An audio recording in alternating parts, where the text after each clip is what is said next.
Alright, good evening and welcome to round 3 of the Antara Boxer Cup by Automobilista Australia, and once again joined in the commentary box by Floody. How's it going? I am doing very well, Lewis. Good evening, Lewis. Good evening, everyone. Yes, back for another week of Porsche action tonight. After stunning around last time out at Road Atlanta, we're here back to Japan at the Autopolis short circuit this evening. Yep, it is the first time it's been run in Automobilista Australia, and it's the first time that people have even heard of the circuit, let alone driven it. But you're going to be racing here on the short version of the circuit this evening, and of course later on in the year, the GT3 series will be racing around the longer version of the circuit. So these guys will get, I guess, acclimatized to the track to a certain degree. But tonight in the boxes, it's going to be a very, very interesting night with this layout proving to be a little bit of a tricky one. Yeah, it's not necessarily the easiest track to get a handle on. There's a lot of compromise, especially coming down the hill into the hairpin. You really can't take the maximum speed through the corners that you would like because you've got to set the car for the next corner coming up. Then you've got the long run back up the hill to a very, very difficult right-hand hairpin that brings you back onto the main straight. It's a very interesting track. Very much in the same vein as Fuji Motor Speedway as well. So yeah, another Japanese track with a lot of character about it.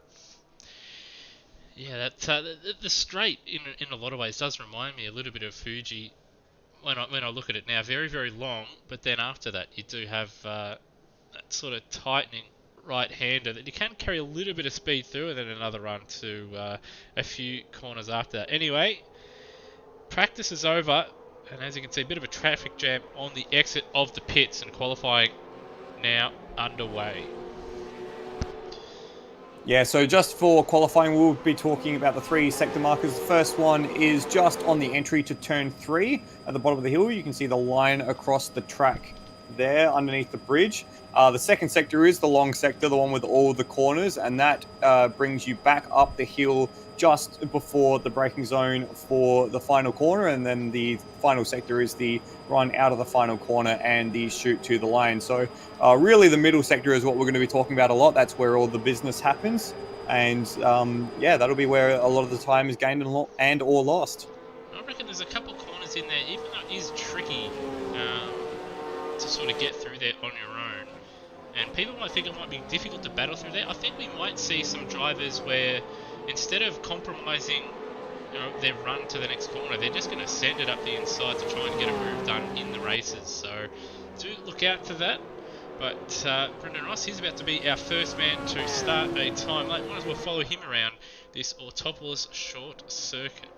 And it'll give us a bit of a brief to see what this Autopolis circuit is about. Starting from the top of the hill, dive down into that turn 1, that right-hander, a nice little bowl there, and then you get sent down the hill into turn 3. So there's the sector marker braking at 17.7 to the first mark. And this is the tighter section here, a double left-hander. And then while you're coming out of the left-hander, you've got to brake for this tight right-hander. You see a few different lines here. You can either go wide on entry like at Simmons Plains or hug the apex. Like say at the Nürburgring, and then this very long left-hander that's slightly downhill in the mid-corner. Rossi gets a bit of a slide on, catches it nicely, and then back up the hill. Front end plows through that section there, so it's very hard to get the power on. As we brake now for the final corner, 49.7 to that second sector mark for Rossi. Hug the apex on the the right-hander, hit the curve on the left, and then back down the main straight. So there is the Autopolis short circuit. We cut off most of the final sector compared to the long circuit. And Rossi brings us around to 108.2 to kick us off. Very good lap time to start us off. Yeah, it's a very, very solid banker. We did see times, I believe, as low as a 107.2 by Will. And Luke Rosella also a 107.2 as well. But off the bat, a 108, a low 108, you'd be happy with that. As got Luke Rosella and Redmond both pipped Brendan Ross. Redmond, yeah. Also Redmond, just getting into the sevens as well by the looks of it. No, Redmond's a 108.018, so not quite there, but Luke Rosella with a 107.6, and he's up again on this lap so far, 3/10 of the first sector, but he has a lot of traffic to deal with. He's got Redmond, funnily enough, just in front of him, and Redmond himself caught up in a little bit of traffic. He's got Hans just in front of him, and behind both these guys there's Mishra and I think That's Foley. Foley, yeah. Because Will Devonish has just crossed the line to go provisional pole, a 107.49 for Will Devonish. So that's the gauntlet now down to these two here. Rosella is up So to the is tune Redmond. of 3/10. Redmond also 3/10 up in his own time, only 300ths away from Devonish at the second split. And he may, in fact, jump up because he will have a little bit of a tow, even though these cars don't have too much from the car in front. And Redmond P2, but he's usurped by Rosella, who goes P1 with the fastest time we've seen around this track with a 107.159. And that is going to be very difficult for Devonish to get a hold on. He's just coming through the final corner now, 4 thousandths away to the second sector mark as we watch him cross the line. Hopefully I'm watching him cross the line. He hasn't got any toe to speak of, so he might lose a little bit, and he does. Improves on his time with 107.2, but doesn't improve his position. Still on the second position at the moment. Still be quite happy with that lap time, but Rosella always seems to find that little bit of extra pace. He wasn't originally going to race the full series, Floody, but after his success at Long Beach, he's decided to stick around. Yeah, well, someone needs to challenge Will at some point, don't we? So it's good to have him here. Good to have a great driver for everyone to benchmark themselves against. I've got my eyes on Wayne Spencer, who's currently sitting 4th position. He's improved on his time to the second sector mark. He's just behind Foley and Mishra on track, and he might even jump up into the top 3. No, he sits 5th. Well, Foley got past him, and then Spencer, when he crossed the line, just went faster than Foley. So they sort of went. They both improved, but in the end, they went nowhere. Yeah, and they actually dropped down a little bit because Hans Brunswick has dropped into 3rd place now with a 107.4. So impressive time from Hans as well. Yeah, I'm just looking at live races, and the top 7 times. I've only got a little bit of a page open. I'm sorry. The top 8 times separated by 0.6 of a second. All in the 107s, so it's going to be close at the front, and this, I think both races tonight are going to be decided by who makes the least amount of mistakes. Yeah, and we've said that a few times about this series, especially at Long Beach.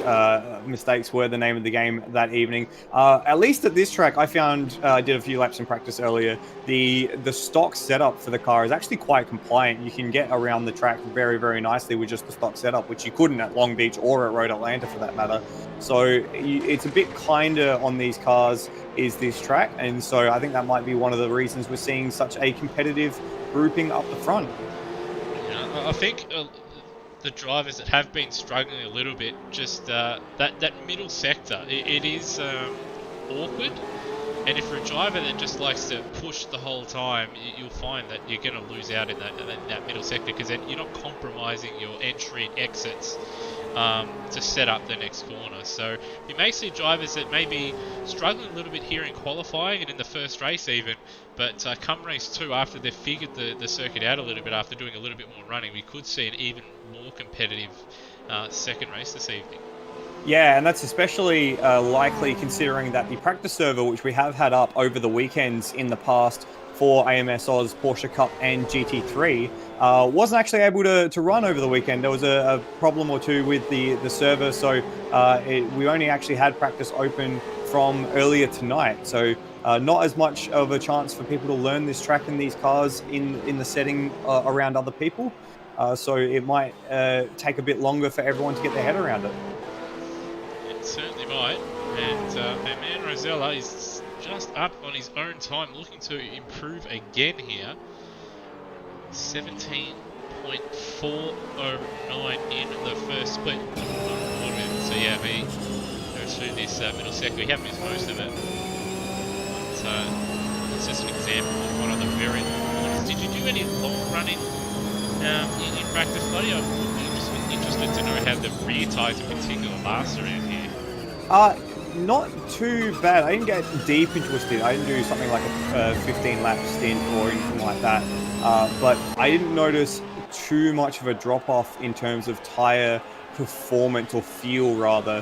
Certainly a bit of performance drop-off as Rosella goes better again. A 101 10th improvement. That was Let me all try that one again. That was all final sector as well. I'm having a look. He made up a bit of time in the final sector on his own time because his middle sector was not a personal best. Oh, well, there you go. So all in the final sector. So we're still on board with Rosella as we'll go through that middle sector now. And you can see he takes a very narrow entry to the double left-hander, narrow on both apexes. And then that allows him to really get the wide line into the run through that hairpin, making that late apex on the right-hander back up the hill.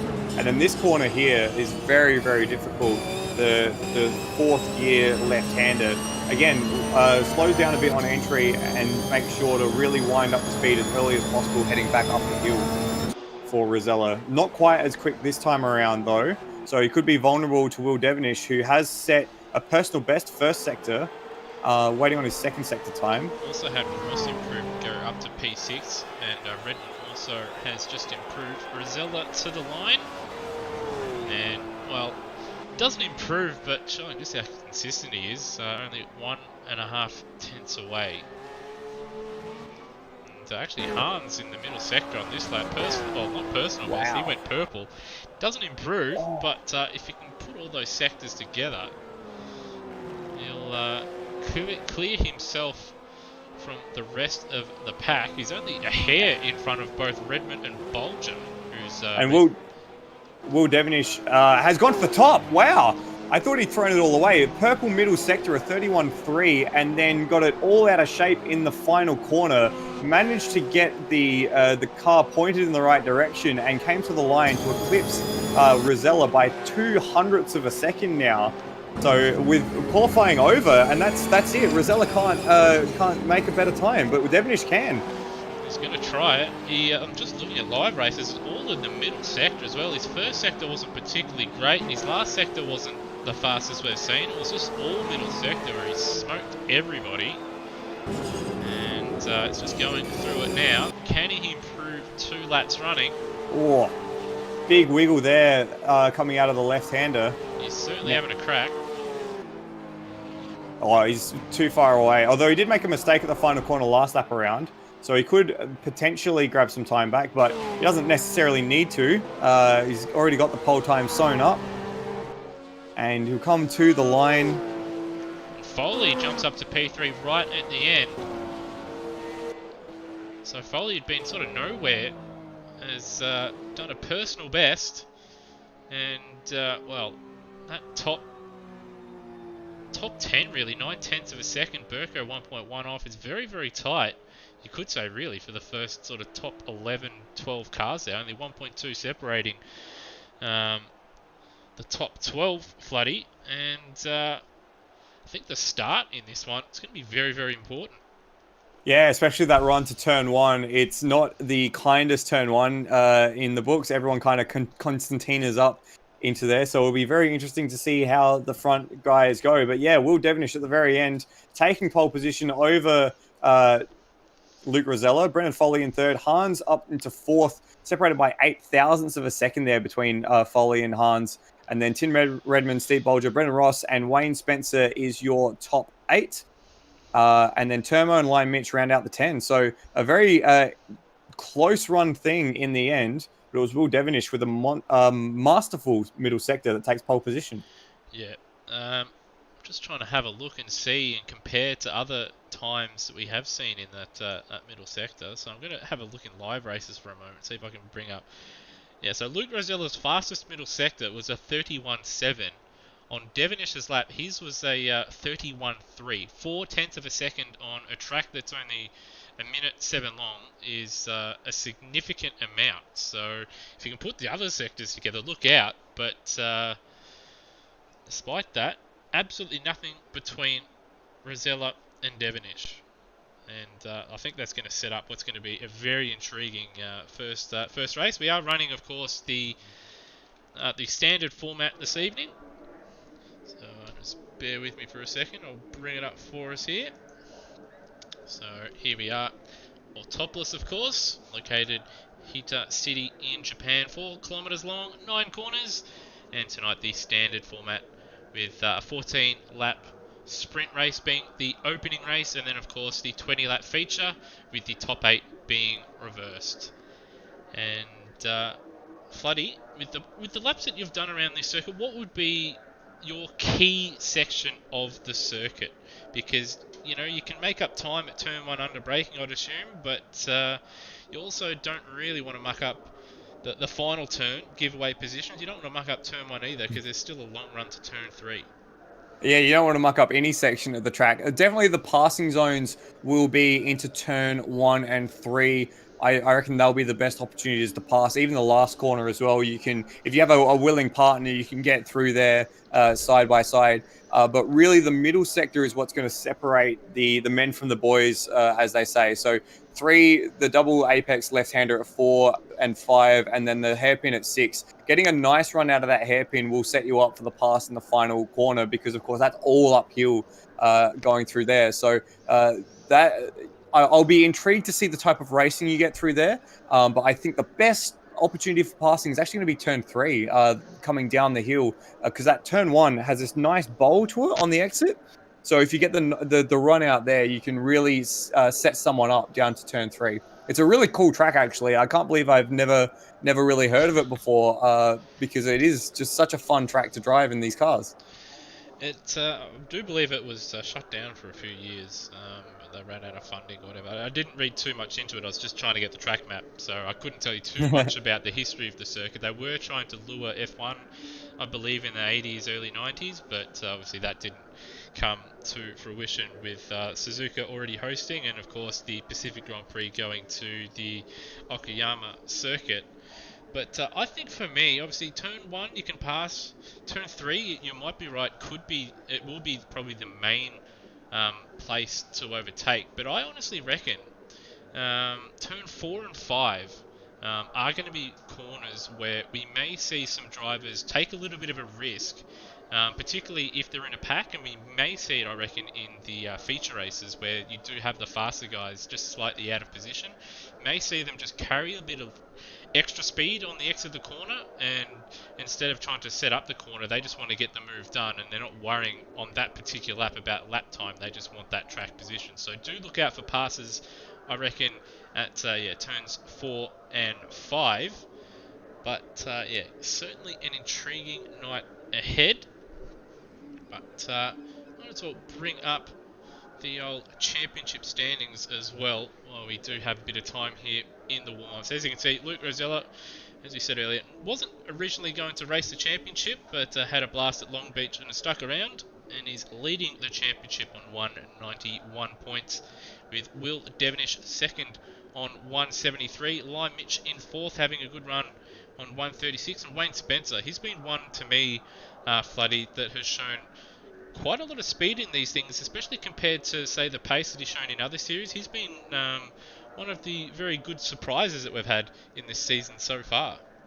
Yeah, I remember he had a great second race at Long Beach after just getting into the 8th place in the sprint race. Managed to hold on to second for the feature race there and got a big haul of points. Not quite as prolific at Road Atlanta, but again, qualifying in the top 8 tonight, he's going to be another one to watch. Certainly an outside chance of a podium.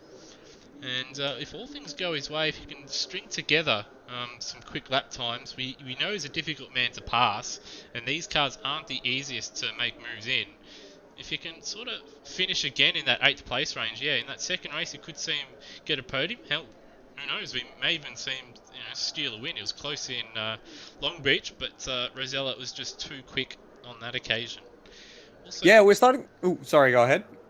And I was going to continue on, but Floody, go ahead. I was going to say we're starting to see a little bit of separation at the top of the standings. You can see certainly Rosella, Will, and Hans have taken the majority of the podiums and have the majority of the points as well. There's a few little battle packs throughout the rest of the field. So Lime Mitch and Wayne Spencer has certainly been one to watch. Both of them have had a podium, or in Lime's case, a win and a 4th place as well. And then Redmond as well. Redmond has shown glimpses of great pace, but hasn't quite stitched together a full race just yet. So I would expect him to maybe be one to watch, certainly after his performance in qualifying today. Yeah, Tim Redmond, he showed remarkable pace in Super 2, and as we've seen so far tonight, he's been quite handy. So he'll be one to look out for. don't think Noah Turra is actually out there tonight, which is a bit of a shame. He's in 7th place in the championship. Bretton Foley down in 8th. Obviously, we don't normally see him all the way down so low in the standings, and indeed just with his general competitiveness, but obviously this year he's been sort of compromised a little bit. He hasn't been able to get in the sim rig as often, so he's done really well to qualify where he did, and he'll be one to look out for if he can just string some consistency together. He'll be one to look out for to maybe come home 4th in the standings if he can put some races together under his belt. Bolger, he's another one that has pace, obviously our GT3 champion. And Burko, after a poor start to the season, now sneaking into the top 10. So he's done well there. He's equal with Greg Turra. Again, is another one that isn't here this evening, which is a bit of a shame. But hopefully see him out there in the next round. Dwayne Davies, 67. Mishra, 56. So as you can see, all those guys fairly close together. And then we've got, as you said, another little cluster of drivers with Cox, Kemp, Turmo, and Brendan Ross, who's had a shocking start to the season, but he's another one that I do expect to move up the standings pretty rapidly if he can just get some consistency together. And then we do have Rody, Lachlan Lock, and McDonald. And we'll just go over quickly to the Privateer Cup that I've actually stuffed up there, but haven't updated that graphic, so I won't go to that one. But we'll go to the team standings before setting up for the race here. We do have Spencer Racing, of course, leading the standings on 322. W Racing on 256. Akuri Brunswick on 186, followed by Turmo Engineering on 125. SYB Racing on 120. FCR Motorsport on 99. And Wild Frog on 25. Yeah, big points haul for Spencer Racing. Wayne Spencer, we've already mentioned, with a pair of good results so far. And then, of course, Luke Rosella running in that team as well has elevated that team to certainly a championship contending team, but expect to see W Racing trying to charge them down at some point. I do quite like the element of having a team championship in this series as well. I think it encourages further participation, especially amongst the guys in the mid pack, where there's a lot of congestion in the team's championship, especially Turmo and SYB Racing separated by 5 points. So hopefully we get to see a bit more of the team action through AMSOZ in the coming seasons. Yeah, that was a big push, I think, on my part. I do like to have a team's championship, just so it brings people a little bit closer together to try and get them to work as a team and to, just try and bring about more of a community feel about the place and get some teams forming and, getting people to work together. So at the moment, the Porsches, there's not too many teams, but we do have the Privateer Cup. I will upload the graphics, so just give me a moment. But see, that is the Road Atlanta standings. There we go, updated. Of course, Lime Mitch racing on his own is sitting pretty in the driver's standings as well, but he leads the Privateer Cup. Tim Redmond in second. I reckon they're going to have a very close battle throughout the championship, Flappy. Yeah, it wouldn't surprise me to see Redmond jump onto the tail of Lime Mitch. He didn't quite have the best start to the season, did Redmond, with an 18th in Long Beach. But since then, he's been very, very close to breaking into that podium.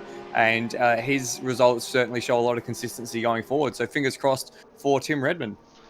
Yeah, and then, of course, we do have the two Taras both absent this evening. So that'll bring Mishra and Cox into play. Lachlan Lock on 23 and McDonald on 21, with Avenger Ben on 7 and Coulson, who jumped in the guest car, on 5 points.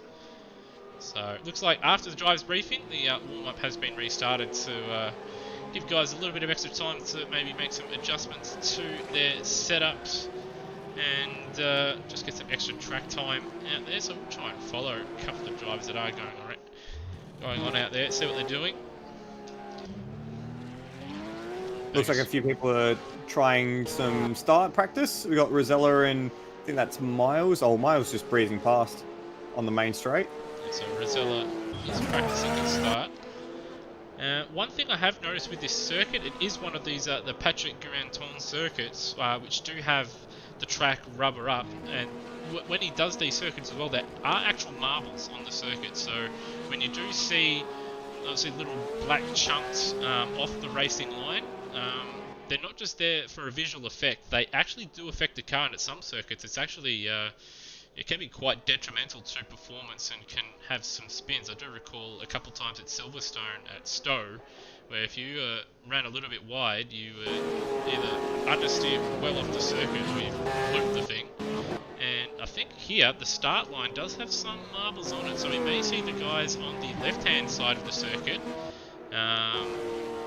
struggle just a little bit compared to those that may be either towards the back where the racing line is. It sort of runs between the middle of the circuit, or those drivers on the right-hand side where the racing line is up until just before the turn 1 there. So right on board Miles here, and as you can see, the racing line sort of, for the most part, to the right-hand side and then gradually moves to the left afterwards.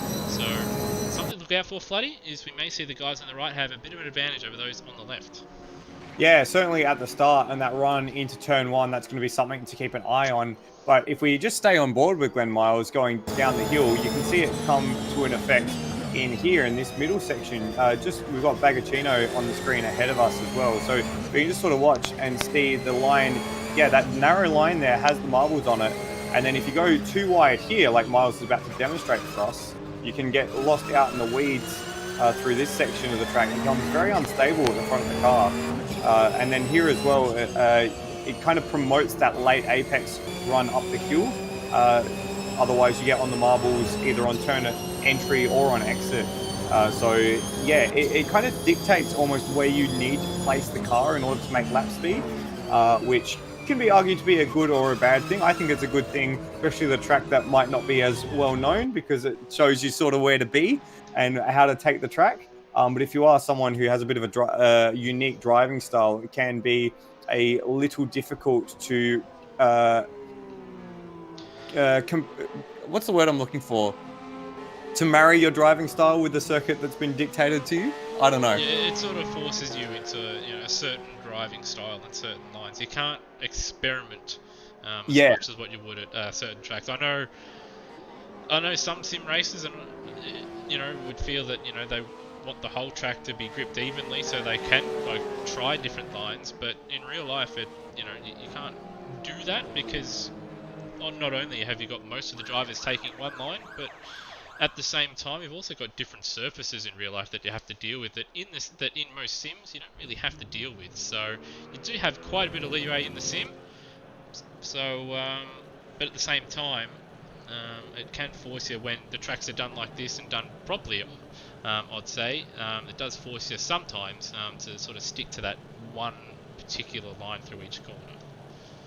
Yeah, and of course, track rubbering up in certain sections is something that happens in real life as well. You don't have the liberty of running wherever you want and having that full track response for you. So yeah, it's one of those things where do you make it enjoyable as a game, or do you make it as a simulation of what it would be really? And I quite like that there are certain areas which are simulated realistically, and track grip and having it rubber up in certain areas and marble in others is something that I think it should be done more often.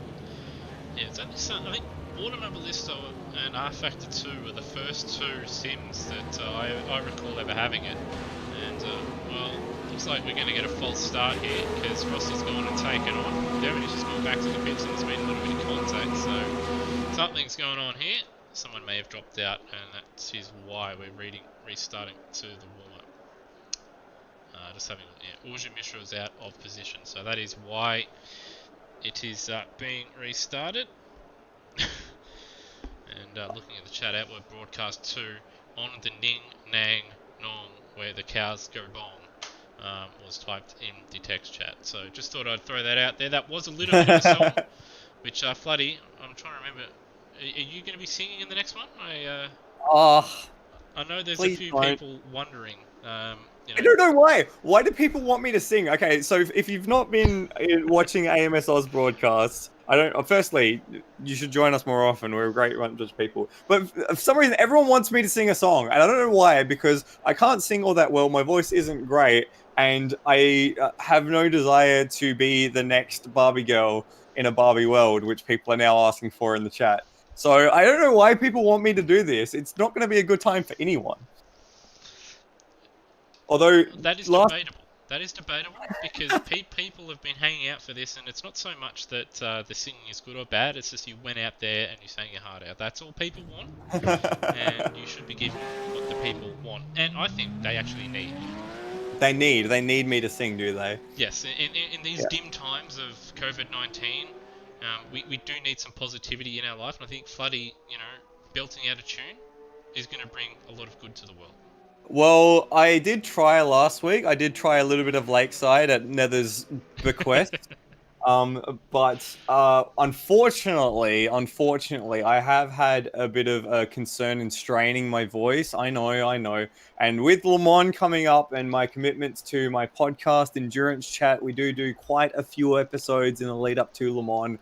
And I think in the interests of myself and my health, I do need to make sure that I'm able to perform to an adequate level on those podcasts, which you can find either on your favorite podcasting platform or on YouTube to listen to us. So yeah, I do. I just need to just take a step back just for a little bit. And well, it has. I, had to, I did want to continue on with that, but unfortunately, we've ticked over to the race session, and Bagasino has actually left the game as soon as it's ticked over, so we've had a crash. I don't know if it's going to get restarted again, so just bear with us for a minute. I'll see if more people do jump onto the grid, or if this race will go ahead. But even as it stands, you do have 20 cars ready to go. Yeah, it has been restarted, so we'll just take actually just a short, probably 30-second or minute break, depending on when Bagasino comes back, because I'll just grab myself a drink and we'll just get ourselves ready, Floody, for what is going to be a very interesting race one here.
Alrighty, and welcome back. Unfortunately, we've had a couple of people sort of drop out while they've gone to set the grid again after the last couple of false starts that we've had. This time, though, we will be going ahead regardless, I'm being told.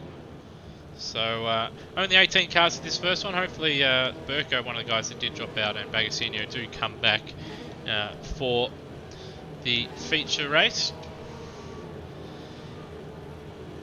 Oh, bloody. There's been a lot of anticipation about this one after seeing the pace that we've seen and the gaps between the top 10 cars. I hate to put you on the spot because I can't answer the question myself, but who do you think is going to take out this race one here? Oh, we know that Rosella's quick. We know that Rosella likes to show that he's quick, but every single time Will somehow has something left in his back pocket. So I think turn one will decide the race. That's my call. Whoever gets the whole shot will win the race. Oh, the old F1 adage. Yes. Whoever wins it into turn one wins the race. Not necessarily because they got it at turn one, but because they'll win the race. Yeah, we'll see. I can't really. Yeah, I can't pick either. On form, you'd have to sort of give it to Rosella with the pace that he's shown and the consistency that he continues to show. But Devonish with that middle sector, if he can just harness and continue the pace advantage he had over everyone in that first sector and just put sectors 1 and 3 together, he will be very strong. But we are halfway through this first lap. It's been a while since qualifying's happened, so Floody, why don't you quickly run us through the grid for the sprint race in race 1. So race 1 tonight, Devonish on pole by 0.02 of a second over Luke Rosella in the Spencer Racing Machine. Brennan Foley, the Will Devonish's teammate, out of third next to Hans Brunswick. They were separated by about 1/10, 8 thousandths in fact. Tim Redmond shares row 3 with Steve Bolger. Brendan Ross on row 4 with Wayne Spencer. Termo out of 9th with Liam Mitch warming up his tyres very aggressively, starting in 10th. Ujit Mishra out of 11th, and next to him is Daniel Cox. Then it is Cracker and Darren Kemp in 13th and 14th. Rhodey out of 15th, Glenn Miles out of 16th, Manuel Centino in 17th, and bringing up the rear of the field in this 18-car grid is Avenger Ben. Yes, we did have originally 21 cars scheduled or penciled in to take the start, but yeah, a couple of people have dropped out, unfortunately. But as you can see, I'm not sure, depending on the quality of stream that you're watching, if you can see it, but you should be able to see these dark black chunks on Rosella and Brunswick's side of the grid. They are marbles, so I wonder if they'll play a part in the start here, but all drivers now on the grid, and we now await the lights. What a beautiful sound, all those flat six engines as we're away, and it looks like Devonish got a cracking Foley start. got a great start. He's got the best start of the lot of them. He's going to fight his teammate here into turn 1. And they're going to file into turn 1. Rosella's dropped down to 3rd. He's hung out on the outside as well. He might drop even further. Redmond up the inside. He's going to try and get both Brunswick and there's a spin in the background. That's Steve Bolger who's gone around in the Mobile 1 car, but we're still on at the front. Hans is going to send it down the inside of Liam Mitch. He goes around the outside and then warps back onto the track. And Rosella does manage to work his way back ahead of Tim Redmond, or does he, as they go through the tight right-hander at turn 6. They're going to go side by side on the exit here, and it could be quite tense as they go through the sweeping left-hander. They're still going side by side. Great work from the pair of them. Rosella does take the position, but at the front, Foley and Devonish, the two W&W racing cars, are going to go into the final corner a good second ahead of the rest of the field. And Foley going to try that late turn in and try and set up a good exit, but he hasn't quite got it right. Devonish will hold on, and in the couple corners that Rosella has got himself into. You've got 30s. the points up on screen at the moment, Lewis. There you go. But, professional as always here at AMSOZ. Yeah, I do have to change those buttons. But yeah, a couple corners for Rosella, and he did streak away from Redmond and did make up a little bit of time on the two Vodafone cars out front. But I think Brunswick now up the inside, tried to get the move done, and now he's going to try and go around the outside. The double left-hander here. He's going to set himself up nicely though for the hairpin, and up the inside he goes. You did see Rosella though hold around the outside. A little bit of contact between, I think, Lime Mitch and Redmond, and perhaps even Redmond and Brunswick there as well there, buddy. Yeah, it was a big send there from Lime Mitch that Constantine the field up. Contact Around. He's been tagged and he's got cleaned up by Wayne Spencer. There could be more. Ross escapes to the gravel. He hits the wall as well. So a few little incidents there. Redmond just with the smallest tap side by side with Brunswick. That was enough to send him around. And then Wayne Spencer, first on the scene, had nowhere to go. Really unfortunate for the Spencer Racing Machine. It's just a tightening gap, a racing incident that one, and yeah, unfortunately nowhere to go for Spencer. Also had Darren Kemp spin on that first lap as well, but Devonish now 7/10 in the lead, and he's just edging away from his teammate, but Rosella now looking to make his charge and move forward, and looks like Darren Kemp's sped in the pits because he's picked up a drive-through penalty. Front three have cleared out after the shenanigans we just saw. Brunswick in 4th, Lime Mitch out on his own in 5th, but Daniel Cox up 6 spots in P6. And Rhodey up 8 spots for P7. He's just about to get passed though by Brendan Ross. And he's going to have to look out because Turnmeyer, I thought for a second, might also try to follow Ross through. And then we have Cracker and a recovering Wayne Spencer after having nowhere to go at this section of the track. In fact, we've got Cracker off the road in behind. Just have to ride on board and see what happened to him there, because I don't know how he's lost it at that circuit, that part of the circuit. Perhaps he's just had a bit of oversteer. Yeah, in the mid-corner. And yeah, he's just going to overcorrect it, is he? He even got a little bit of a tap, it looked like. Come back to a replay. Yeah. A helping hand from Spencer there, unfortunately. So that's ruined Cracker's race, and unfortunately he's going to have to come into the pits. Devonish now, he's driven away from Foley, who's now coming under threat from Rosella now. With Hans doing alright lap time wise, but he'll be hoping these two in front do battle it out just a little bit so he can try and sneak into a podium position. Yeah, it's a bit of a jumbled field at the moment with a lot of the front guys involved in incidents and having to recover down the field, but these front three have been pretty well untouched so far throughout the race, as Foley just pinches the front right tyre going into the final corner. Rosella is looking very terrifying in Foley's mirror at the minute, and he could potentially have a bit of a shot at Foley, maybe into turn 3. Not quite down the straight, but in the middle sector last time around, it was very, very close. They just come across Cracker exiting the pit. Oh, big slide for Foley at turn 1. He's going to hold it, but he's going to lose all that momentum on the exit. Rosella's going to force the issue. Half his car on the grass, half his car on the circuit. Having a look up the inside at turn 3, but not quite close enough. He's going to try and go around the outside once again at the double left-hander perhaps, and then set up a movement to hairpin. Yeah, just not quite enough room there for Rosella, and not quite enough room again into the hairpin. You got a little unsettled on the curve on the entry there, and that was enough to just not allow him to make that move. Foley does look a bit leggy though. He's taking a lot more road, sliding the car a bit more, and it seems to be a matter of time before Rosella gets past. But the more Foley can do in terms of blocking, the better it is for Will out in front. Fantastic for W&W Racing. Haven't had the greatest start to the season in the Teams Championship, mainly due to Foley not having an ideal start to his campaign, but it's a fantastic start in qualifying in this one, and they're looking the goods to make amends for their poor start in the standings. Looks like they're driving away a little bit from Hans on that last lap, well, at least 2 laps ago. It was a 109.3. This lap he does improve to a 108.7, but in fact, looks like Devonish actually made a little bit of a mistake there in the final sector. He actually lost a little bit of time to these two, even though they were battling. So, still hope for Rosella yet, but he has to get a move done very, very quickly here. And he's trying to line it up into the hairpin. He's trying to take a narrow line through the 2 left-handers to swing out wide to get that apex of the hairpin, but Foley was wise to it and actually angled the car so that way that line was taken away from him. So the dance continues for this pair as they're trying to make their way around the track. Just an update on those a bit further back. Spencer's actually recovered back up to 7th place. Bolger has recovered after his first lap turn back to 8th. And Tim Redmond is currently in 12th, so hasn't quite managed to get through the field as easily as the other two. But it looks like it's on this time. Daniel Cox has gone around. I was going to try and follow up where Rody was. He's also running in 8th place just a couple laps ago.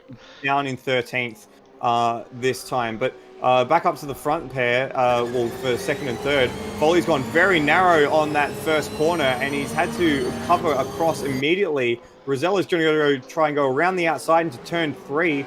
Not quite able to... Oh, he's going to try it. He's going to try it, but he's going to be on the grass. He'll have the inside for the next corner, but he just lost all that momentum. You just couldn't quite pull it up. Once again, Foley hangs on by the skin of his teeth, but he really does look like he's struggling to get the power down without losing the rear. Every time I see him out of one of these slower corners, it's through the faster corners, he's drifting it. And yeah, his rear tyres are shot, or they look to be shot already. This is Foley's driving style, though. We have seen it time and time again. He's able to hold on, but maybe not this time. Rosella ducks to the inside. Foley has a lock-up. He's on the marbles. And there's the move. Yeah, he's on the marbles. Couldn't get it turned in, and there it is. Finally, Rosella will be thinking. He's up into second. Unfortunately, though, they've lost over a second on this lap with all the battling and sliding they've been doing, and Foley still not giving it up. Bump drafting down the main straight. He's got the inside line once again, as there was a bit of a puff of smoke just ahead. As Will Devonish made a bit of a mistake. Not sure. Foley's wide, and Rosella is back through, but Foley's still within striking range if he does want to have a move into 4.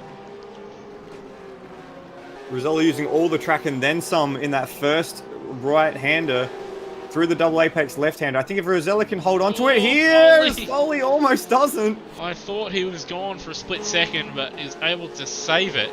But driving like that in these cars doesn't lend yourself well towards the back end of a race, and I think drifting it through this corner is, I reckon, maybe his undoing if he doesn't start trying to smooth it out here. So. And I think that the elastic's broken now, so Rosella's got a few car lengths ahead, and that might be enough for him to just manage to the finish. We're already 8 laps in. Well, finished 8 laps of this race, 6 laps to go, and Will Devonish has a 3.5 second lead over the field. And got Lime, Mitch, and Ross now the closest battle in sort of the top cars, just coming around to lap cracker.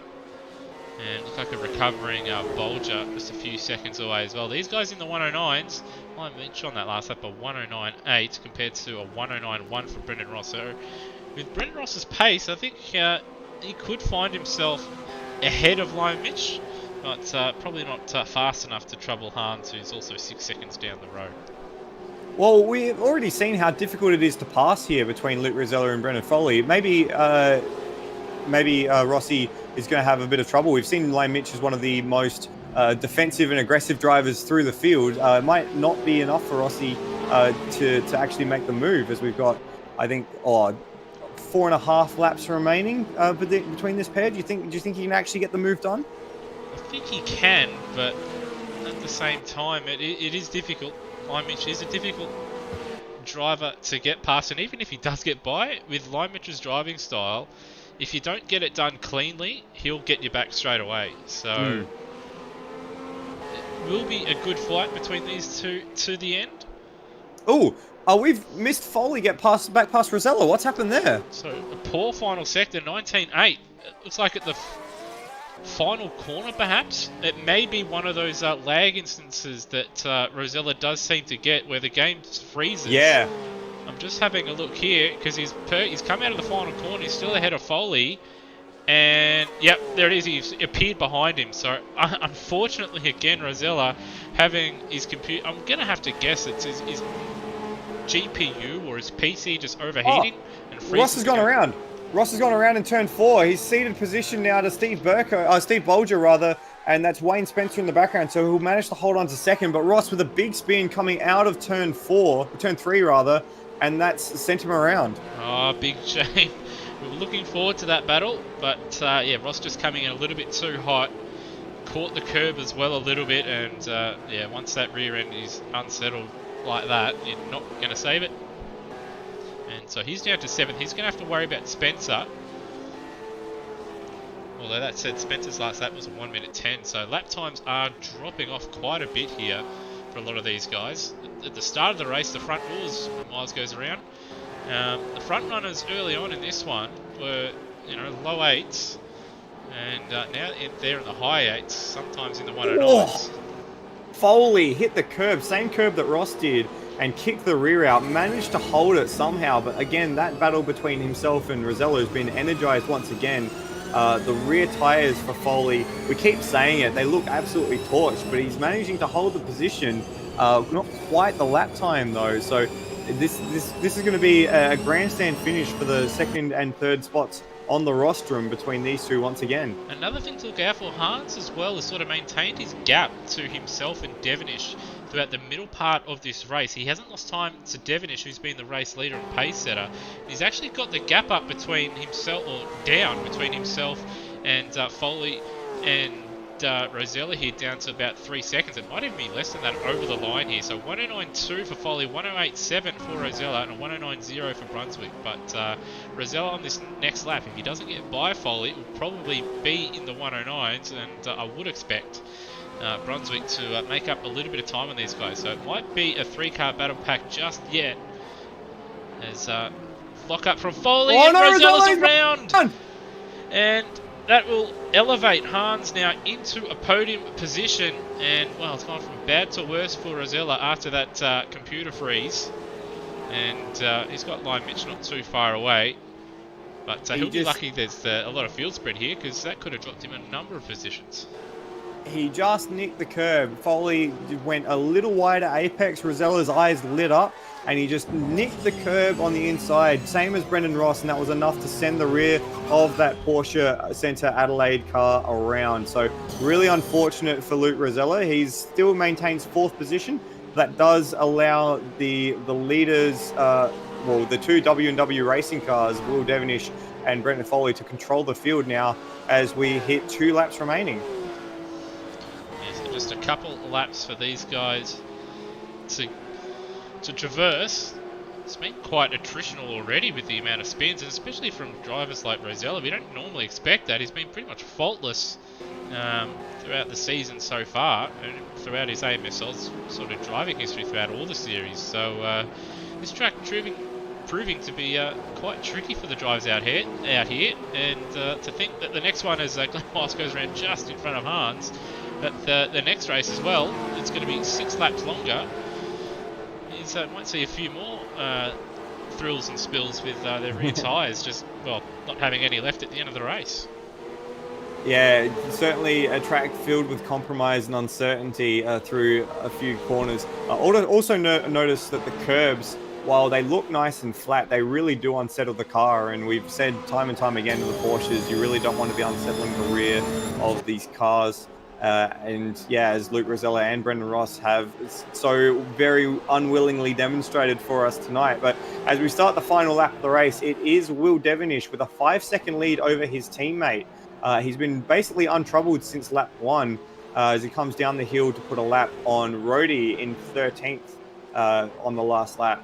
So he's had a very clean race, and he was through at the first corner of the race. He got the whole shot into turn 1, and at least at this stage, with half a lap remaining, is looking like he's going on to take the win. So I will take that, and I will say that I called that one, and be very, very happy with myself. Yeah, so it looks like Devonish, a comfortable winner here in this one. Won the whole shot into turn 1. His teammate gave him a good run though, and did put him under pressure. So it did look like that right hand side, and being on the grippier side of the grid, has helped a number of the runners in this one. But a faultless run here for Devonish as he exits the final corner. He's backed off just a little bit, because the gap now 4.8 seconds between himself and his teammate, but he won't care. So it is a W&W Racing 1-2. Devonish taking first, Foley taking second, with Brunswick coming home in 3rd place. And Rosella will be lamenting his PC issue, and of course that spin that he had with a couple laps to go. Quiet run from Line Mitch, but he takes P5 in the end, and a battling P6 for Steve Bolger. A bit of a roller coaster, but he finishes where he starts there in 6th place. Brendan Ross, also another man who finished where he started in 7th. Could have been a little bit higher, but he had a spin of his own. Wayne Spencer in 8th. Mishra up a couple spots in 9th place. Redman down 5. It'll be, After his pin. after just being pinched on that long left-hander there, finishing in 10th. Turmo in 11th. He did get by Avenger Ben with a couple laps to go, who will finish in 12th. So good effort from Avenger Ben. That's his best finishing position so far. And Rhodey, as we cut to him, a lap down in 13th and riding off his Porsche. Daniel Cox in 14th. Manuel Santino finishing 15th. Then Cracker, Glenn Miles and Darren Kemp, the last of the finishers. I want to point out a few good results through the field. Firstly, Bolger to recover up to 6th after his accident on the first corner. He got turned around. So a great recovery from him. Lime Mitch, a very nice, calm 5th. Hans Brunswick, his 3rd consecutive 3rd place. We are making a habit of seeing him in the post-race interviews for Hans. And Ujit Mishra, top 10. He actually ran Wayne Spencer to the very, very end of the race there. They were separated by just on half a second.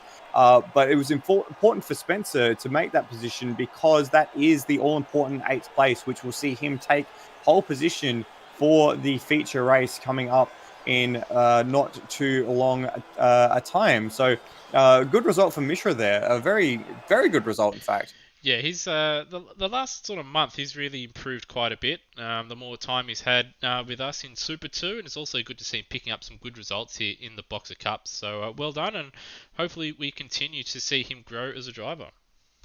And just while we've got the race finishing up and everyone getting back to the boxes for the second race, we've got the race winners, podium getters in the booth with us. Firstly, Will, a great run off the line, a little battle with your teammate, but come the end of the race, it was all on your own.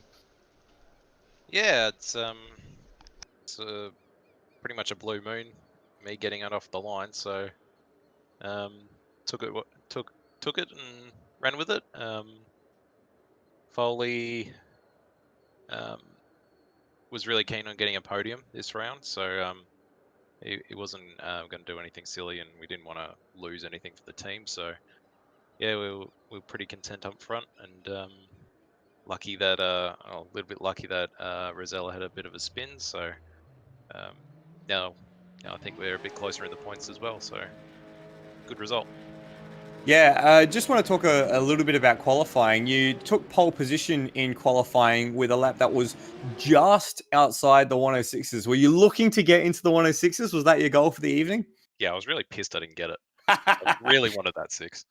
I think Luke would have probably said the same thing. Like it's that magical 6 that everyone, like every track has always got a magical number you want to get to, and yeah, shame we didn't get there, but happy to get pole. So coming through the field for the second race, you've got you'll be starting from 8th, of course. Are you concerned about having to pass cars around the circuit? We haven't seen it be necessarily the most easy thing. So is that going to be something that you're a bit concerned about? Yeah, we'll take it easy, especially towards the end of that race. The tires were pretty awful to race on, and this race is going to be even longer. So halfwaying up whether to take a pit stop or not. So yeah, we'll take it really easy at the start to see what we can do. Okay, well, congratulations on your first, the win for the first race tonight, Will, and good luck for the second race. Thank you. Second for the first race tonight was the W&W Racing second car, Brendan Foley. Brendan, welcome to the podium. Congratulations on second this evening. It's been a while since I've been on the podium, so really happy. I honestly didn't expect it, looking at my times in practice, but yeah, absolutely wrapped. You had a very willing battle with Will to start the race with, and then settled into a battle for second and third with Luke Rosella. Just take us through that battle for second. Rosella seemed to really push you in that middle section of the race. I definitely knew that he had the pace on me. So all I've said, well, as Will said, I've kind of just focusing on getting team points for the team because I know I'm not fully a shot at the championship, the individual drivers championship. So the team's championship is what I want to help out most with. But I knew that I might stand a chance if I defended pretty hard, which it worked out finally. And it had the added benefit of giving Will a little bit of breathing space if he did get by. Yeah, it was a W&W Racing 1-2 in the end. Just a quick comment on these cars. We seem to notice you get the tail a bit happy, which in these cars is very dangerous, but you seem to be able to manage it quite effectively. How does your driving style match with the driving style that suits these cars? Probably not the best. I'm definitely known in AMSOZ to destroy rear tires pretty quickly. So I do melt them probably a bit quicker than most people, but I do have a couple of tricks to kind of hold it together when I really need to. Well, you're going to need those tricks for the second race tonight. A longer race, a feature race starting from 7th. Good luck. Brendan Foley. Thank you very much. And third place in that first race was Hans Brunswick. Hans, we're making a bit of a habit of this. That's your fourth third place in this series in a row. Yeah, I guess it's good to keep on getting podiums, but it's probably not one I'm going to celebrate too hard because I wouldn't have touched the top three unless it was for one of them spinning out. So bad luck to Luke Rosella. He really shouldn't have spun out. And he had a lag issue as well, I noticed, because I saw them up the road and I saw Foley was the next car. And then I see there's a black car. It's like, oh, wait a second. Did Foley get past him that quickly? So, yeah, unfortunate to see that happen. But I guess we'll take it and we'll see where it takes us from here. Yeah, you didn't quite seem to have the top level pace of the front guys, but your consistency in this series has been, almost unrivaled. I mean, you're the only one, I think, besides Luke. Well, now you're the only one who's taken a podium in every sprint race so far. So you've certainly got something going for you in these cars. I mean, I'm not sure if it's whether I do enough practice or whether it's whether my setup making skills are any good or any of that sort of stuff. So I just try and drive the car as much as I can. Sort of, you have to try and drive these cars sort of on eggshells because if you do spin up the rear tires, it does get a bit get a bit hairy for you later on. The tires get overheat and they don't perform at their best. And as the tires lose their edge, it's a bit more of a struggle. So yeah, I mean, whatever I'm doing at the moment, it seems to be working. And yeah, I mean, well, let's just hope it keeps going. Yeah, I was going to say, feature race coming up, starting from 6th position. Do you reckon you can keep your streak of podiums alive? I don't think so. I'm probably going to get a terrible start because I'm on the marble side of the road again. So, I think we're always making a habit of starting on the side of the road that has the marbles on it in the feature race. We'll give it a red hot go and we'll see how it goes. And hopefully we can bring home the biscuits. Best of luck on the second race tonight, Hans Brunswick. So a W&W Racing 1-2 for the first time this season. Hans picks up his 4th third place in a row. Full of storylines that first race. Unfortunately for Luke Rosella, he had a lag issue and a bit of a spin. He will be in 4th, which does put him ahead of the trio we just mentioned for the grid on the feature race. But he does have Lime Mitch to contend with on that first lap, and we know how difficult Lime is to pass. So still full of intrigue for that second race this evening.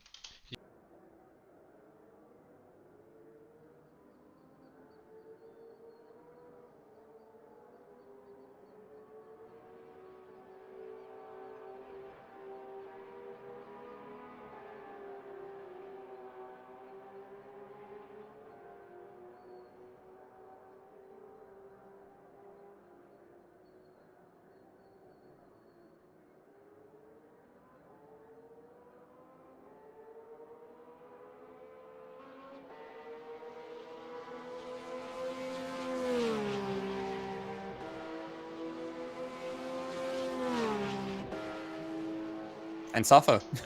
Yeah, drive it a little bit harder and suffer later on, and we might have guys that take a little bit easier, and they have at least some tyres to drive with later on in the race, but early on, their pace just may not be there, and who knows, you may even see, even though it's a very, very short lap here, you may even see some people even gamble and pit for a set of tyres just to try and have a little bit of pace at the end of the race. I don't think we will, but you never know. And you know, it's going to be an intriguing race. I know we said that about the first one, didn't quite pan out, but with some of the faster guys, you know, obviously dropped down with the reverse top 8 for the second race of the evening. It will make it a little bit, well, a lot more difficult for those guys if they don't get away well off the start line. Yeah, and we mentioned the first race of the season, Wayne Spencer managed to nab an 8th on the last lap and then held that in the feature race to turn that into a second. He's got the opportunity to do the same again, finishing in 8th in that sprint race and starting on pole tonight. He'll have the clean side of the road as well. So that we saw in the first race that those who started on the clean side of the road did have a little bit of an advantage come the end of turn 1. So he might be someone who pulls a defensive masterclass out of the bag tonight as well. Yeah, it is going to be. I was a bit distracted there, so I actually didn't catch the end of what you said. But just having a look here, we do have 19 drivers in the server now, so someone has joined. And as I was trying to sort of set the grid, just trying to work out who has joined. Maybe Lachlan Locke, I think it is.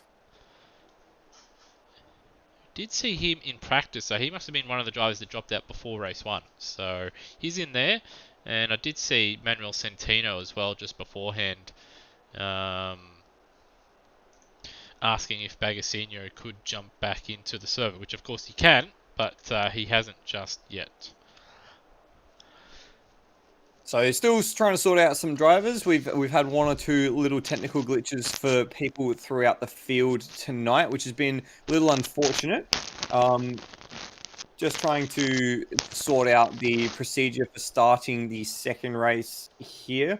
We'll take you through just the group of 4 drivers that will take a great advantage from the reverse grid of the top 8. So Wayne Spencer and Brendan Ross will be your new front row, which will be a bit of a free kick for both of them, seeing as they both had spins in that first race. Remember, Spencer cleaned up stranded Tim Redmond on the second lap of the race. So it was great for him to recover back to 8th place. Rossi will be off in second. Steve Bolger, remember, spun on lap 1, got a little bit of a helping hand out of the exit of turn 1.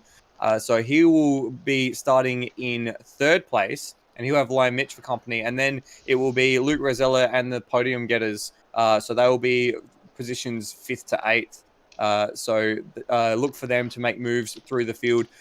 Tim Redmond unfortunately missed out on the reverse grid free kick, and he will start in 10th. So look for Tim to be a fighting force in the early laps. And I think Rhodey as well in 11th. Not quite the... sorry, not Rhodey. Termo in 11th. Not quite the performance he would have liked. So look for him to try and make some moves. We're still we're looking to tick over to the race now, so we'll be able to show you all the grid in the flesh, or in the virtual flesh, in just a moment. Yeah, it's a lot easier when you can see it, that's for sure. Yeah, so just having a look here on the page, as you can see, Wayne Spencer will be the one that will lead us away, and of course, all the odd-numbered cars here are on the what you could call the clean side of the grid, while all the even numbers are on the dirty side of the grid. So that was a little bit of a feature in the start of race 1. I wonder if it will be a big part of race 2 here. So if you look back, we'll see Foley on the clean side, Rosella on the clean side, as well as Bolger and of course the pole man in Wayne Spencer there as well. So look out for those guys. We'll see if they get away better than those guys on the left. But even if it's clean or dirty, Hans has been known to get away well. So look for him. And Liam Mitch, he's also very, very good on the opening laps. It looks like we've got Rhodey electing to start the race in the pits, so he will be missing from his grid slot. But as the field heads away to start this formation lap, we have Wayne Spencer in the Spencer Racing Domino's car out of pole, and he has Brendan Ross in the FCR Motorsport number 444 car for company on the front row of the grid. Steve Bolger heads row 2 in the Turbo Engineering Mobile 1 machine, and he has Liam Mitch in the privateer entry, the leading privateer entry for this series so far, in 4th place. Luke Rosella, unfortunate to miss out on a podium with a spin in race 1. He will start from 5th next to Hans Brunswick, who has now 4 third places in a row, starting from 6th position in the Ecurie Brunswick machine. Start calling him third Hans, I think. Yeah, who else? Fourth line Mitch as well? Is that a theme yet? Fourth Mitch and third Hans. Third Hans, yeah. Brennan Foley out of 7th place, his first podium for the season in the W&W Racing number 074 car. He has his teammate Will Devenish, who took the race win in the sprint race for company on row 4. Ujit Mishra, his best result that I can remember, finishing 9th, just outside of the lucky dog, I guess we're going to call it now. And then Tim Redmond, unlucky to spin after a bit of contact in race 1. He's in 10th place.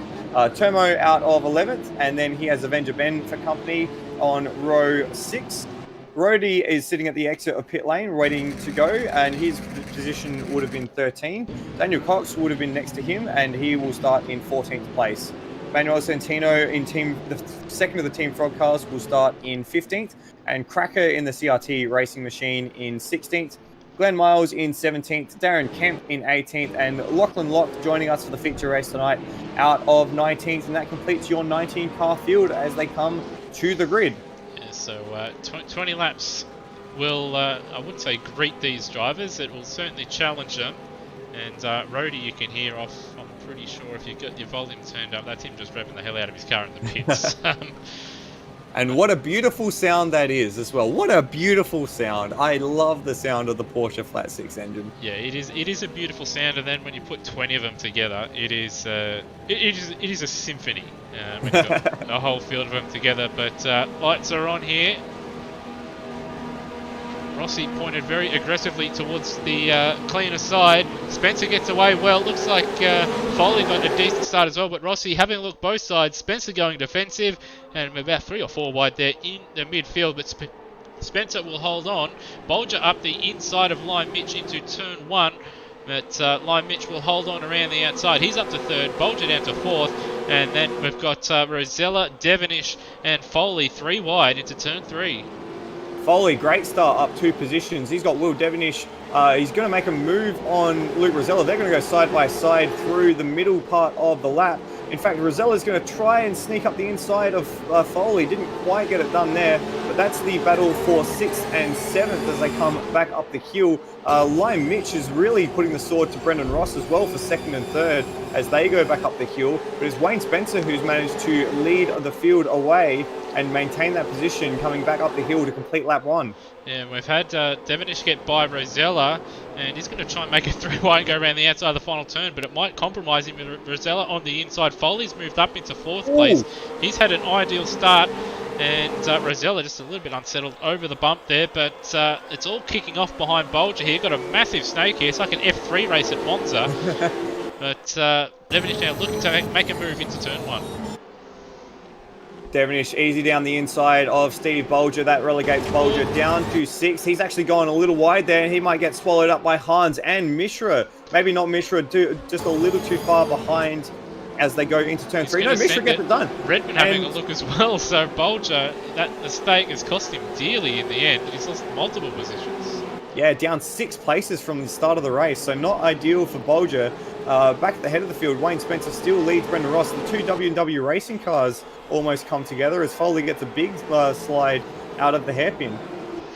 Yeah, Devenish looking very, very racy early on here, but at the same time, you don't want to wreck your tyres this early in the race. Drivers, obviously we did hear in the interviews, were struggling, and you are going to want to have some tyre left. And as Devenish gets by Foley, Rosella trying to get by him as well, but he's going to be just shuffled wide there on the exit. He will have the inside for turn 1. He's also got a little bit of slipstream as well from Devenish, and Foley trying to move over and get it back. It's a little bit of contact, but in the end, holds on to position. Rosella going to send it up the inside. Foley gives him a little bit of room. He's going to run wide on the grass. He's going to go around. Foley's gone around. He's gone around. He's in the fence. But he'll live to fight another day. Thankfully, not too badly damaged, but almost rear-ended by Lachlan Locke there. But that sent him all the way down to 14th. It was a promising start, but it's come unstuck as he just carried a little bit too much speed on the exit.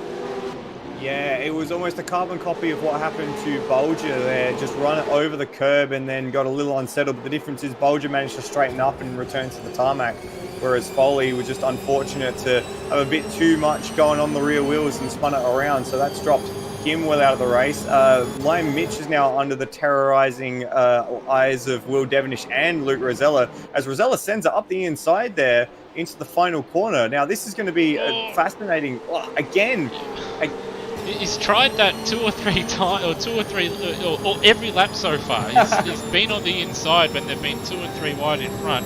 And this time he almost got his nose chopped off by Devenish as he come back in front of him. Lives to fight another day though. Devenish up the inside of Lime Mitch and into third.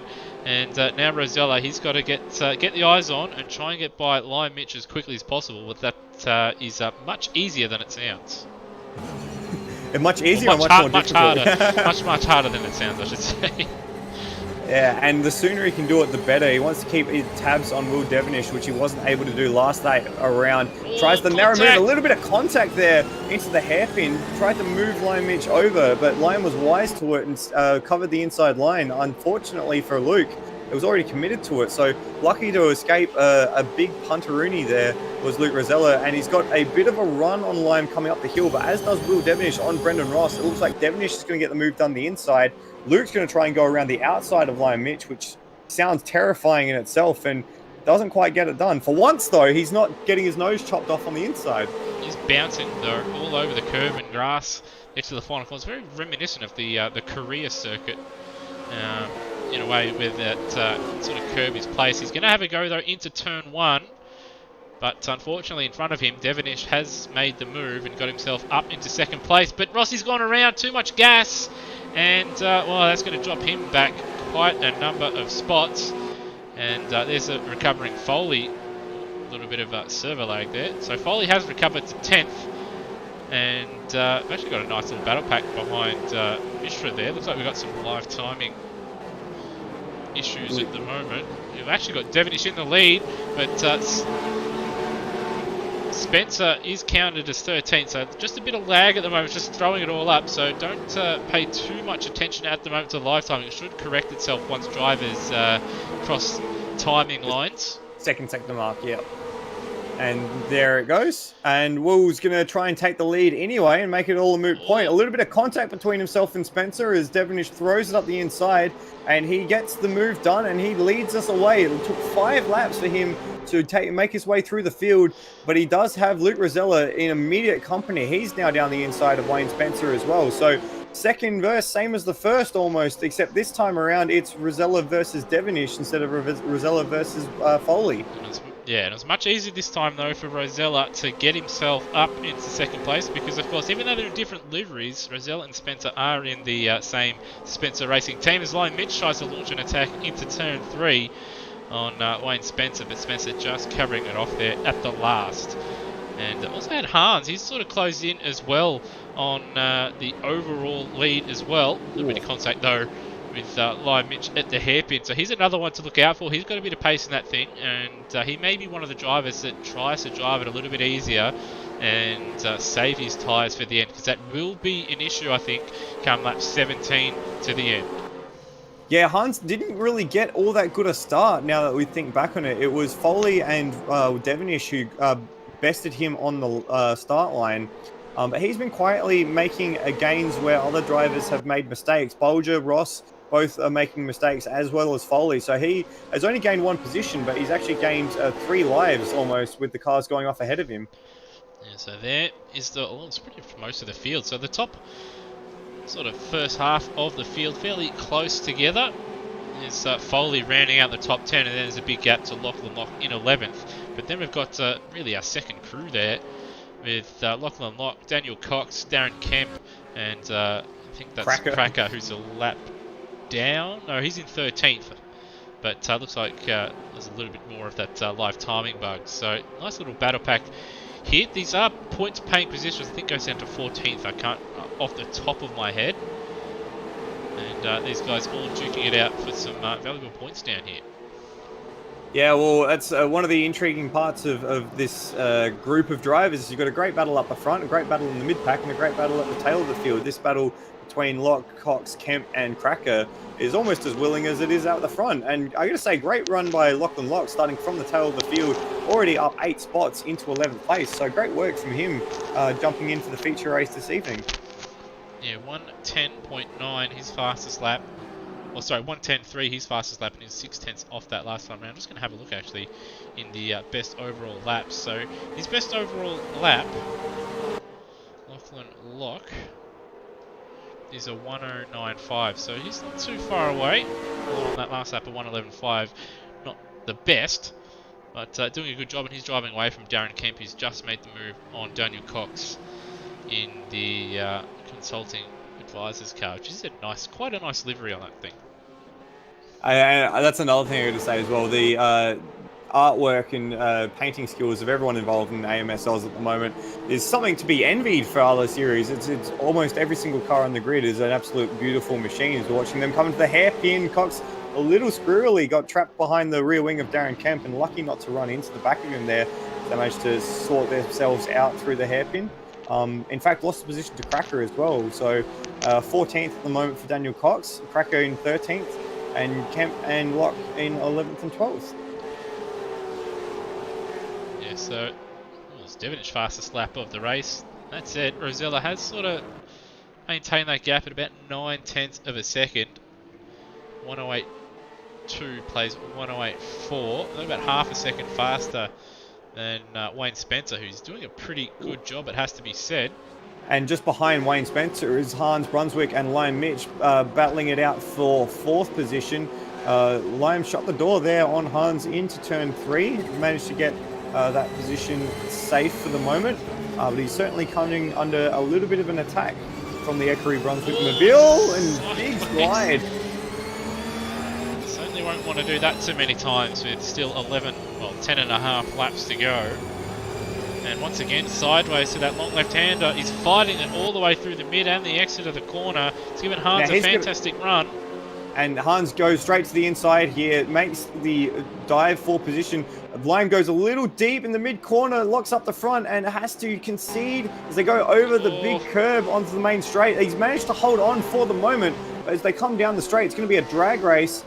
Just ahead is Liam Mitch, but he's got the outside line. There's a little bit of buff and barge. They're rubbing door panels as they come into turn 1, and Hans is going to make the move with the inside line, nicks the curb, and gets it out the other side. But didn't quite get the best of runs. Liam Mitch is going to come back at Hans as he goes down the hill, goes towards the inside, has a bit of a look, and sends it down the inside, and gets it done. But can he hold it? Once again, sideways for Liam Mitch. He's battling that car, but he's doing a good job to stay in 4th place.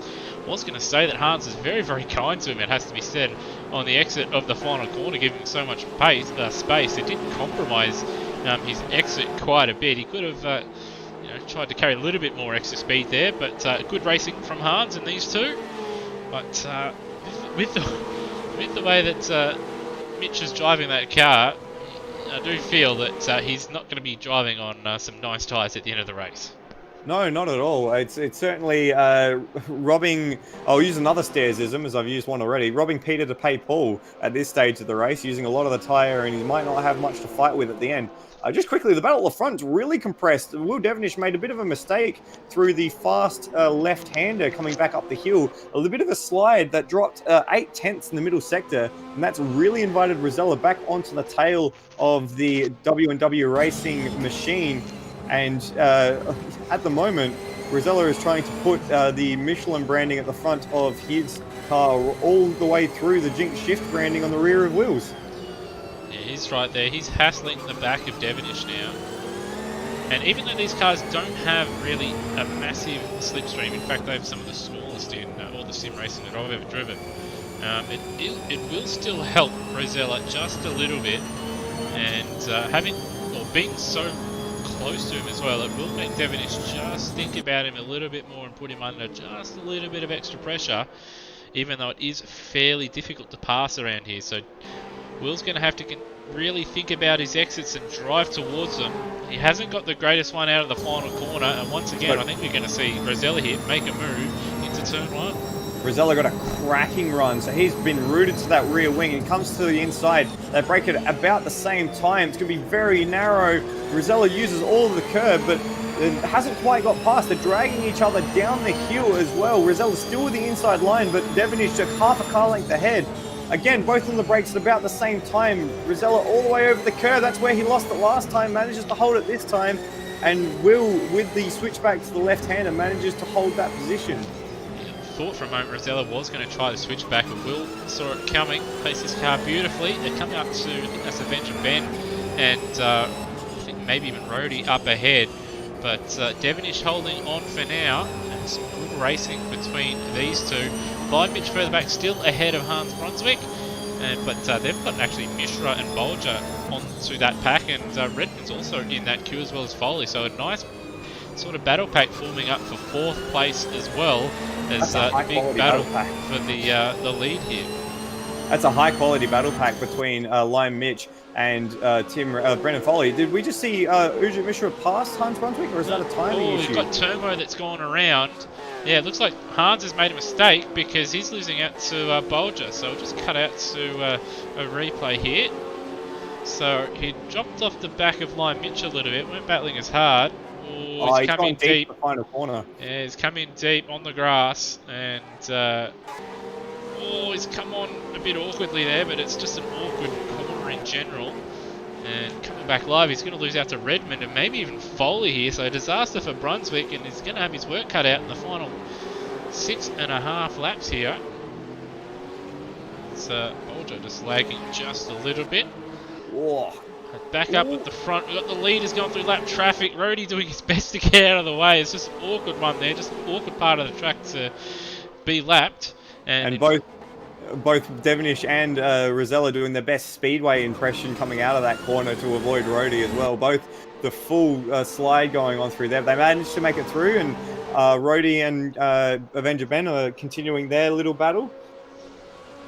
Yeah, they'll be hoping a few more cars get lapped, and they have a chance. Maybe if someone has a spin or a couple of people have a spin to get into the points. Big lock up for Devonish into turn 1, but I think that was more of a case of just the front right being unweighted there.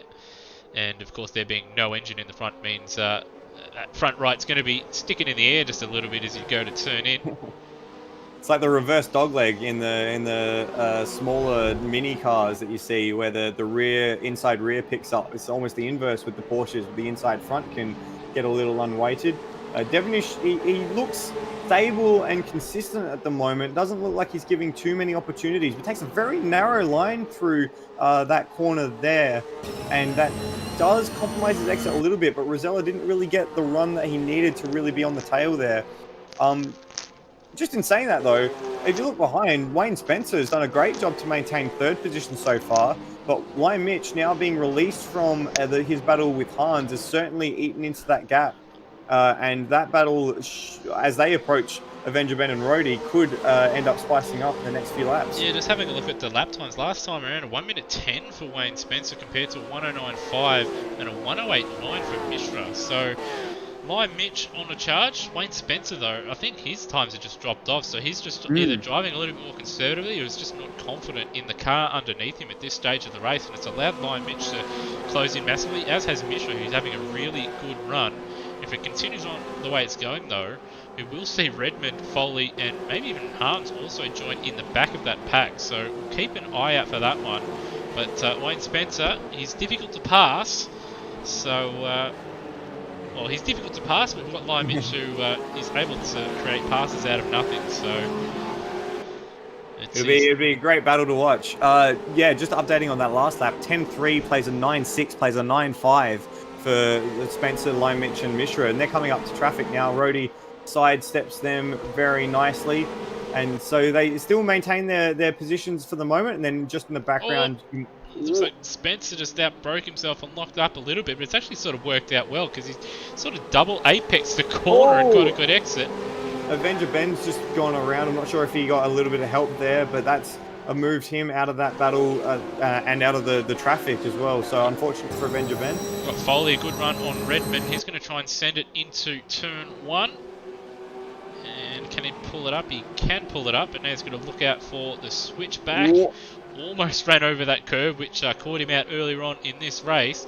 Redmond, though, is close enough to have a crack if he wants to into turn 3.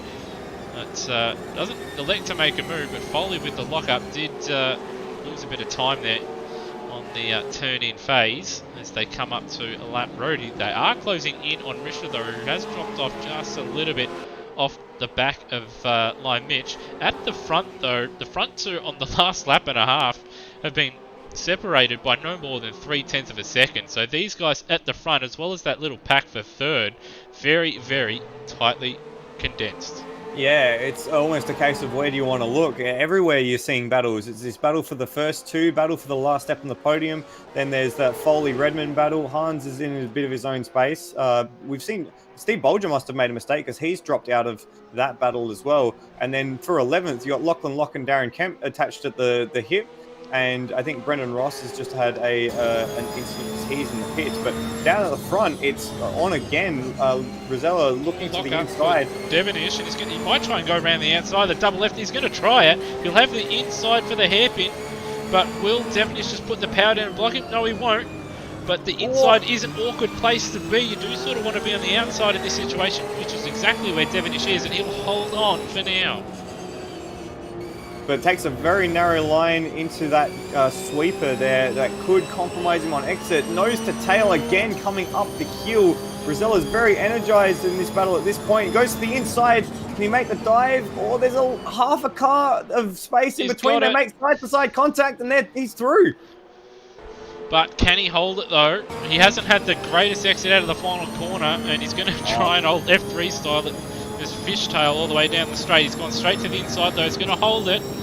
Force Devonish to try and go around the outside with just a couple laps to go here.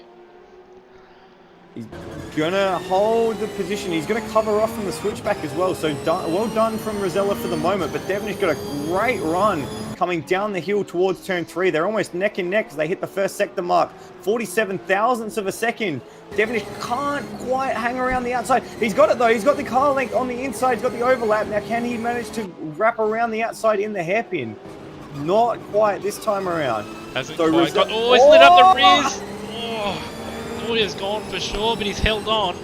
Just right out sideways, but Rosella's gone wide at that long left-hander compared to, see, Devonish's much tighter line, and that's compromised Devonish there, that tighter line there, and that's given Rosella just that bit of extra breathing room, and barring mistakes should probably hold on here, but see, 20 or almost 20 laps in, his tyres aren't going to be in an ideal state, so he does have to be very wary that he doesn't spin those rears up.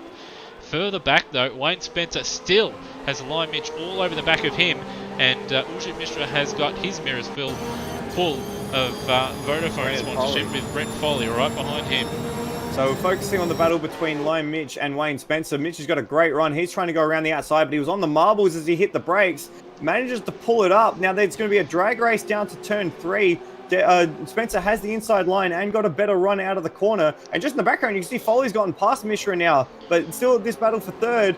Spencer closes the door on Lime Mitch, and that prevents Mitch from having the overlap there. So well done from Wayne Spencer. Great defensive driving with a lap and a half left to go. This could be another podium on the cards for the Spencer Racing Machine. And Foley's closing in. He will close in on these guys, and also Mishra and Redmond's closed right up to the back of Mishra as well, and Hans also closing in. So this pack here with Wayne Spencer and Lime Mitch duking out may, it will probably change by the time this race ends in a lap's time as Devonish. So just skip ahead there. Oh no! Oh, I'm just looking back at the battle for 11th between Kemp and Locke. They've been attached to the hip and a little too close for comfort that time around. A little bit of a mistake from Kemp after a bit of contact. So that's resolved for the moment. Unfortunate for them. But yeah, it's battles everywhere as we start the final lap of the race. So we've got Mishra, he's got Redmond right behind him.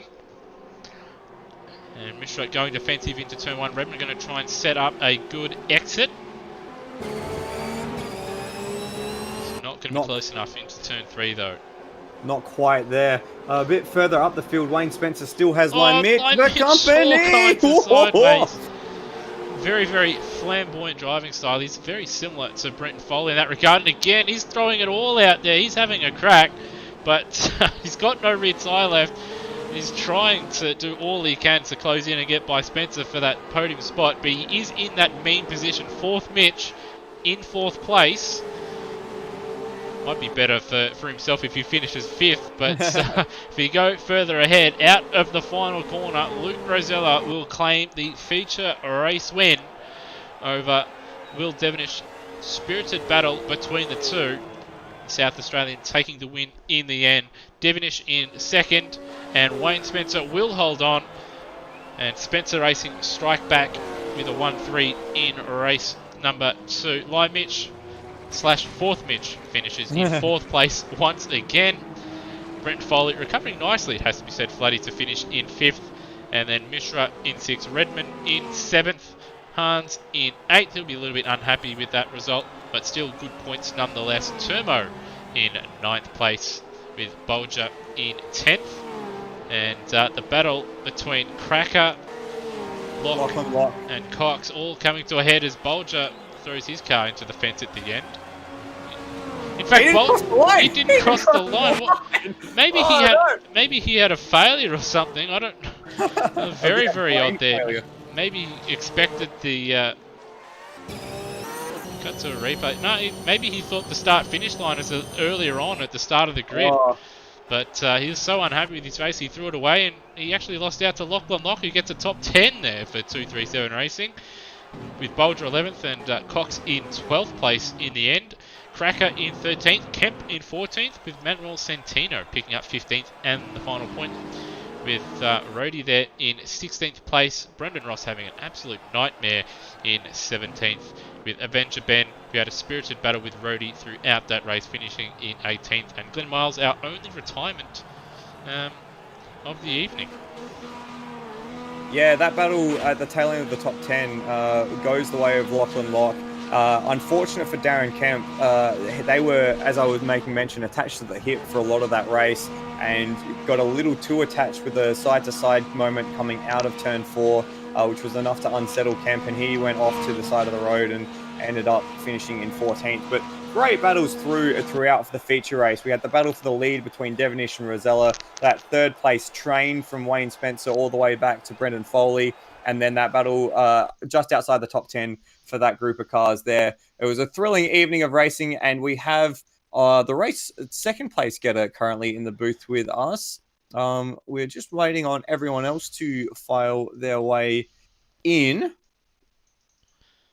Yeah, I won't drag anybody up this time, just in case we drag them up and they're saying something inappropriate, which is, well, I've done that. It's happened to me once or twice, so we'll just wait just a moment. Looks like... What's the expression, once bitten, twice shy? Yeah, something like that, but looks like Will... I think he may be going down there to just have a chat with him. So we're just us two at the moment, but Floody, very entertaining feature race, it has to be said. Battles up and down the field, battles for the race win, going down to the final laps, as well as, you know, the battle for the final spot on the podium and the top 5 and even the top 10, all coming down to the final lap. Yeah, and we were maybe setting ourselves up for a bit of a stales feature race after we saw such a lack of passing the first one, but everything just kicked off. That battle pack from Wayne Spencer all the way through to Brenton Foley, which was the most of the top 10 in that second race, just unbelievable. It's just quality up and down the field, and it was, in the end, Luke Rosella who managed to make his way through the fields in the early laps and put a great pass on Will Devonish to take the win. We've got him here now. Luke, another race win under your belt for the Boxer Cup. That one must feel especially sweet. Yeah, thanks, Floody. I didn't again expect to have this sort of pace. Not one of my favourite tracks, to be honest. Never seen it prior to starting practice, but first race was a bit of a disaster.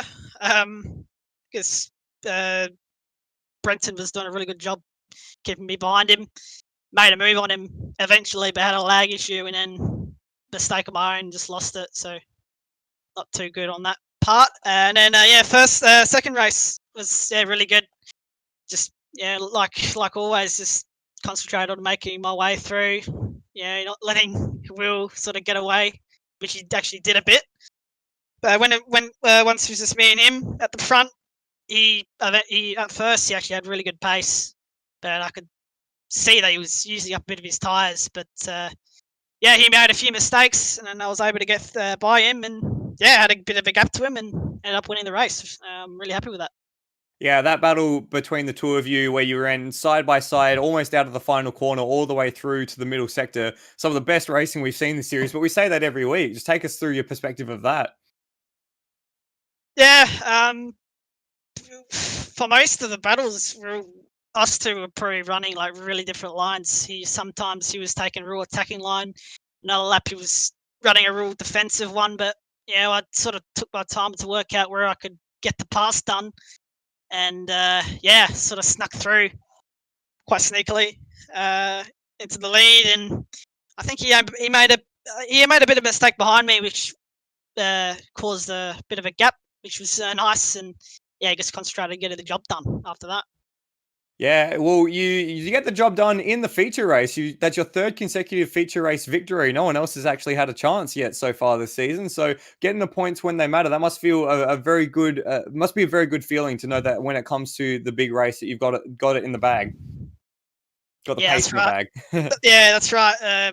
Yeah, especially after the first race, fourth is not really ideal for the championship. So I was like to myself, okay, I got to really concentrate now and get that win, or yeah, a really good finish in the feature race to get those points back, which I lost at the first race. But yeah, really happy. Yeah, congratulations on winning that feature race tonight and maintaining your championship lead, Luke Rosella.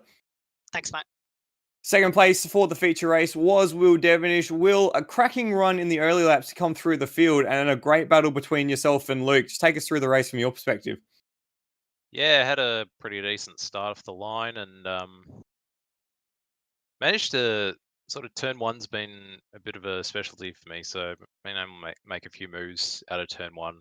And as Rosella said, a few little sneaky moves that might not be a normal overtaking maneuver, but yeah, you take the spot as well as you can. Yeah, got out in the lead and it's pretty cruisy there, but I think it was about lap 12, the sweeper on the back of the track. I got it a bit sideways, and that absolutely killed my tires. It probably ate 2 laps worth of tires just in one turn, coming out sideways there. So from then on, I was pretty much under attack from Luke. But again, being able to race side by side with Luke for as long as we did, that was great fun. Yeah, you're making a bit of a habit of it. You did it at the second race at Road Atlanta, and then again here. Do you get those guys through the field that you know you can race hard against, and that you take a little bit of an extra liberty and pushing them to their absolute limits?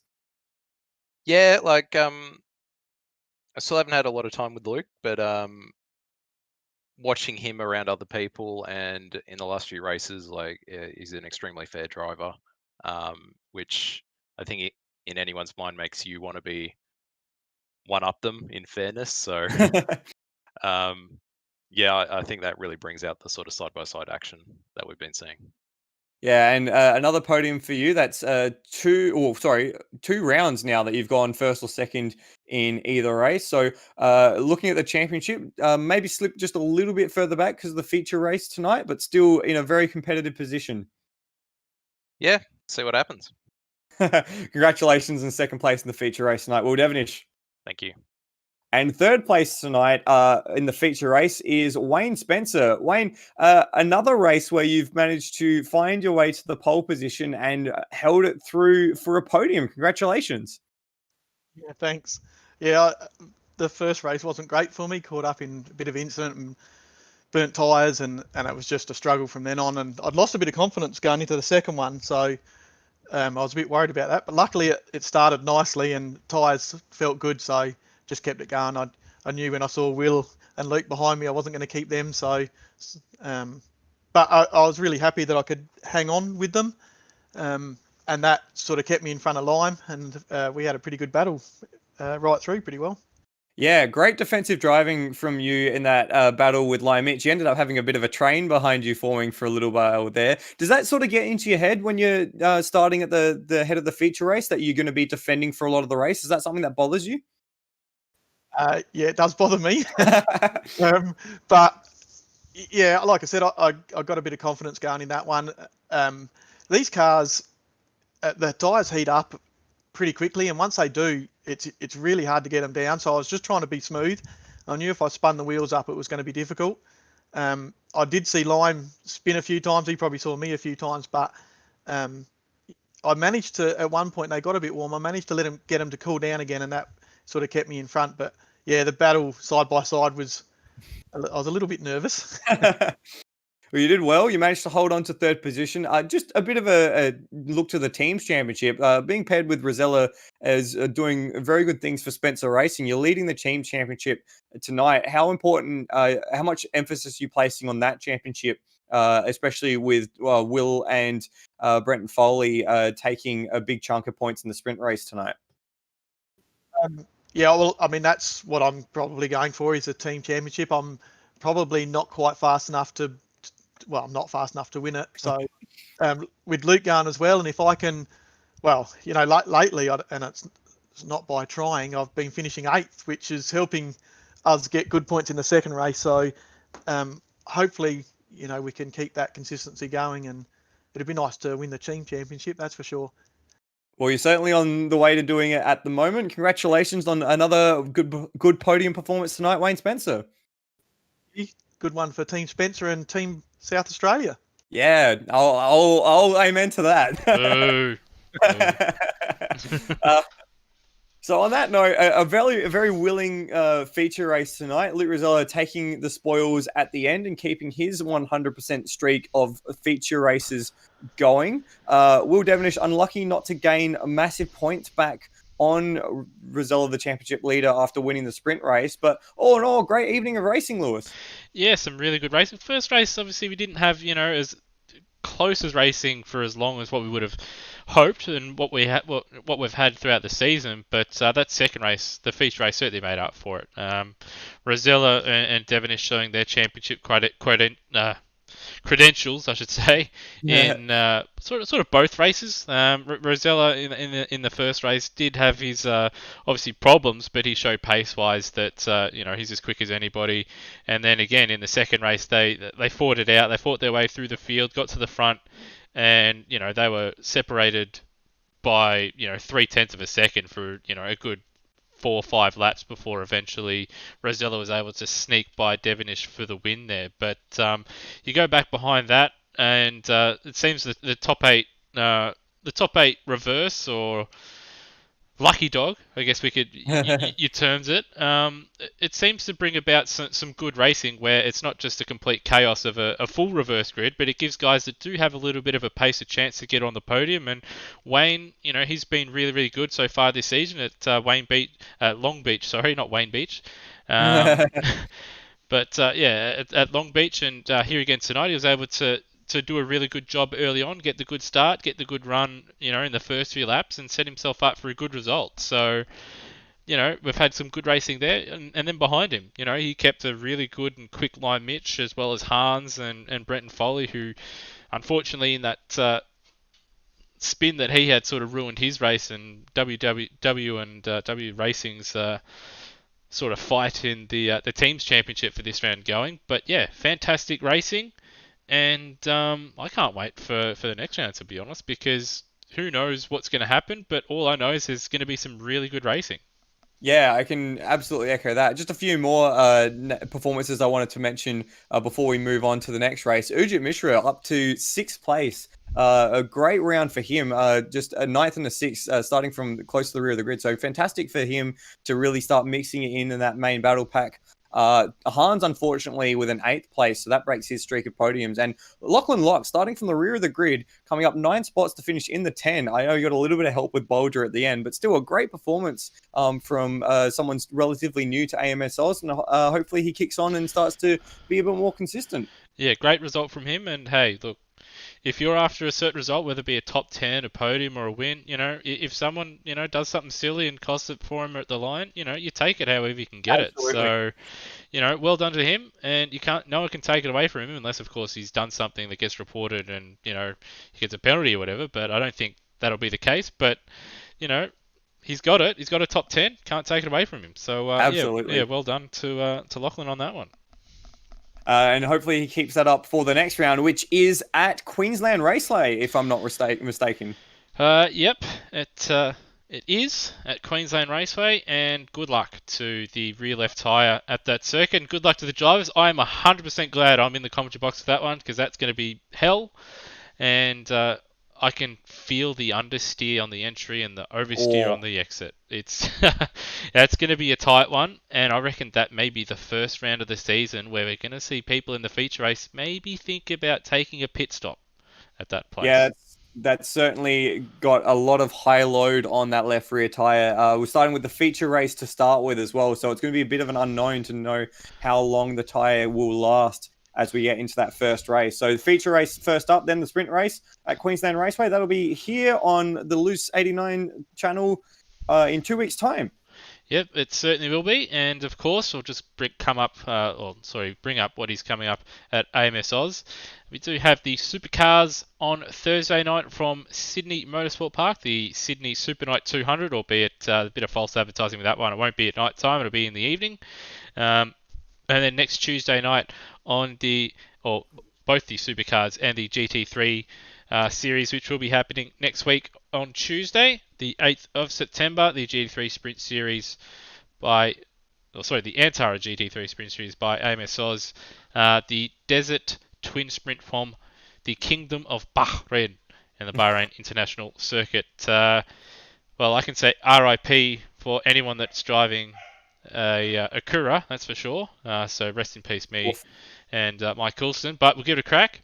But with the racing we've seen in that series of late, again, we're going to look forward to that one with Devonish, Pete Savage and co putting up some good racing in that one. And of course, Floody, another one of your series, the ATCC Group A's from Hidden Valley Raceway. That's going to be an intriguing one. That one, a lot of corners, but also a massive straight. So the Sierra might not be completely terrible around that place.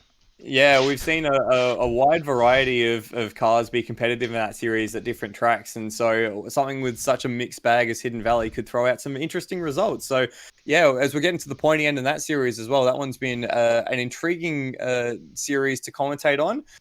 Equal parts fun and absolute off the walls madness as well at times. So yeah, join us for that one next week in the Endurance Chat Media channel.